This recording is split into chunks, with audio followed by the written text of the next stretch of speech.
آگے چلتے ہیں. وَبِمَا أَنفَقُوا مِنْ أَمْوَالِهِمْ فَالصَّالِحَاتُ قَانِتَاتٌ. ارے نیک عورتیں تو تابعدار ہوتی ہیں اپنے شوہروں کی. حافظات للغیب، اپنے شوہروں کی عزت کی حفاظت کرتی ہیں، کیونکہ شوہر کی عزت وہ خود ہی بیوی ہے، اپنی عزت کی حفاظت کرے گی. اور شوہروں کی اپنے خاوندوں کے رازوں کی حفاظت کرتی ہیں. کیوں؟ بما حفظ اللہ، اس لیے اللہ بھی تو عزتوں کی حفاظت کرتا ہے. اللہ نے یہاں بیوی کو کتنا مقام دیا ہے کہ میرے بندے کی بیوی، اگر تو اپنی عزت کی حفاظت کر رہی ہے، میاں کے رازوں کی حفاظت کر رہی ہے، تو یہ صفت تو اللہ کی ہے، اللہ حفاظت کرتا ہے. تیرے اوپر اللہ کی صفت کا پرتو ہے. اللہ اپنے بندوں کے رازوں پہ پردہ ڈالے رکھتا ہے، عیوب پہ پردہ ڈالے رکھتا ہے. میری بندی تو اپنے میاں کے عیوب پر پردہ ڈالے رکھ، یہ اللہ کی صفت کا پرتو ہے تیرے اوپر. اب ان ہدایات کو پڑھ کے کیسی عورت تیار ہوگی؟ آگے چلتے ہیں. سمجھ آئی بات کی؟ واللاتی تخافون نشوزہن. اس کے باوجود اللہ تعالیٰ نے تو قوامیت رکھ دی، اللہ تعالیٰ نے اطاعت گزاری فطرت میں رکھ دی، لیکن بندہ قوامیت کو ادا نہیں کر سکتا کئی بار، اور بندی اطاعت گزاری کے پہلو میں ناقص ٹھہرتی کئی بار. تو پھر مسائل جنم لیتے ہیں. اب مسائل جنم لیں گے تو اللہ تعالیٰ نے الجھن کی سلجھن کیسے پیدا کی وہ بھی سن لیں. واللاتی تخافون نشوزہن، وہ عورتیں جن کی نافرمانی کا تمہیں خوف اندیشہ لاحق ہو جائے.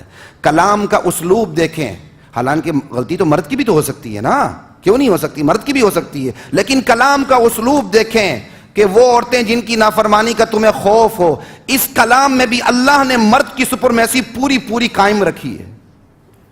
کلام کا اسلوب دیکھیں، وہ عورتیں تمہیں جن کی نافرمانی کا خوف ہو. اللہ کو مرد کی سپرمیسی کتنی عزیز ہے. اب خود ہی کوئی میاں میاں بن جائے تو ہمارے پاس اس کا کوئی علاج نہیں ہے.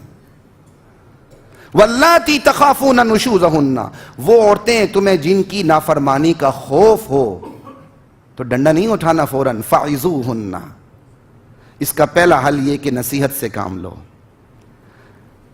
فعظوہن، موعظت میں ترغیب بھی ہوتی ہے، ڈراوا بھی ہوتا ہے. یعنی آپ نصیحت بھی کریں، تھوڑا سا وارن بھی کریں، کچھ ملامت بھی کریں، طریقے سے جیسے نفسیات ہوتی ہے. اس پر بات سلجھ جائے تو ویل ڈن. نہیں، آگے وَاہْجُرُوهُنَّ فِي الْمَضَاجِعِ، ان کو ان کی بستروں پہ علیحدہ کر دو. ایک کمرے میں سوتے ہیں تو آپ الگ کمرے میں چلے جائیں.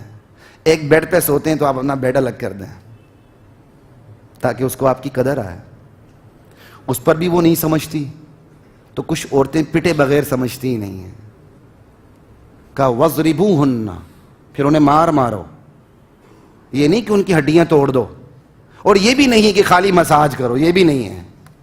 ضرب ہے، ضرب ہی ہوتی ہے، وہ مسواک کی ضرب نہیں ہوتی. اب ایک ہٹی کٹی عورت خالی ایسے کرو گے تو اسے کیا ہوگا؟ وہ مساج ہی سمجھے گی، اور کیا سمجھے گی؟ ایک بیچاری پتلی دبلی عورت ہے، مطلب جیسا اس کا گناہ ہے، جیسی اس کی غلطی ہے، جیسا اس کا جسم ہے، فزیکل اس کی سب کچھ دیکھ کے، یہ کامن وزڈم کی بات ہوتی ہے کہ آپ کس طرح ہاتھ اٹھاتے ہیں. یہ خالی ایسا تو نہیں کرنا ہے آپ نے. عجیب تشریحات کرتے ہیں. ضرب کا لفظ استعمال ہو رہا ہے بھائی. وَضْرِبُوهُنْ، 3 کام ہو گئے. اب اگر فَإِنْ أَطَعْنَكُمْ، اگر وہ تمہاری پیروی کر لیں تو فَلَا تَبْغُوا عَلَيْهِنَّ سَبِيلًا، اب تم اور بہانے تلاش نہ کرو، سب کچھ معاف کر دو. ان اللہ کان علیٰ کبیرا، تم قوام ضرور ہو لیکن تمہاری قوامیت کے اوپر ایک اوپر برتر ذات بھی ہے اللہ کی، اس کا بھی خیال کرو.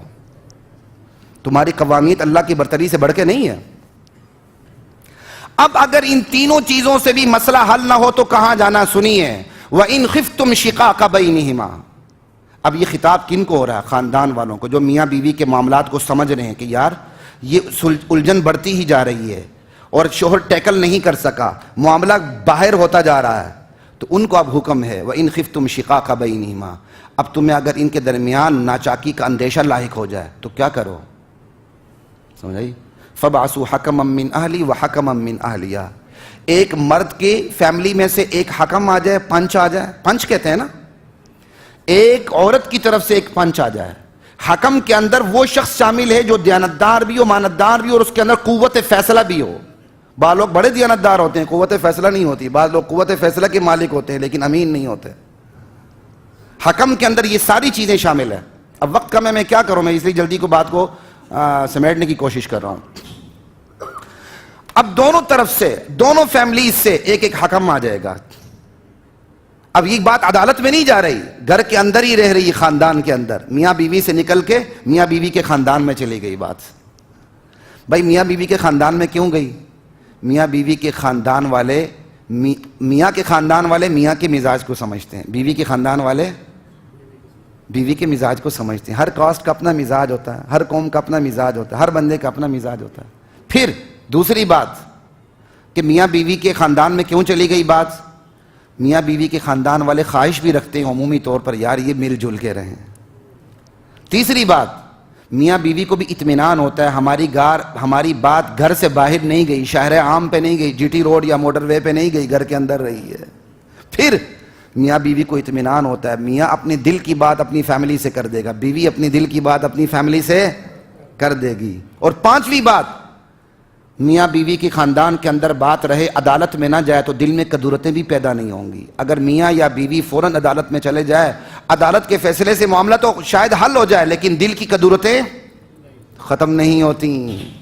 اس لیے کہا کہ انہی میں سے نمائندہ مقرر کر دو جو فیصلہ کرے. اب تھوڑی سی بات کر رہا ہوں حضرات محترم، یہ ہے ایک اسلام کا عمومی مزاج. گھر کی بات شوہر حل کرے، نہ کر سکے تو خاندان حل کرے. اس کے مقابلے میں مغرب میں فیملی سسٹم ہے ہی نہیں ہے، تو وہ فیملی سسٹم میں کہاں بات کو لائیں گے، وہ تو سیدھے سرکار کے پاس بات جاتی ہے. تو آپ خاندان کو ہمارے ہاں زمینی حقائق کے خلاف آپ ایک ایسا قانون پاس کریں جس میں آپ قرآن و حدیث کے واضح احکامات کی وائلیشن کرتے ہوئے خاندان کو بائی پاس کر کے سیدھے سرکار کے پاس چلے جائیں، تو یہ تو احمقانہ فعل ہے. اور نہ صرف احمقانہ فعل ہے بلکہ پہلے ہی مقدمات کے بوجھ تلے دبی ہوئی عدالتوں پر اور بوجھ ڈالنے والی بات ہے.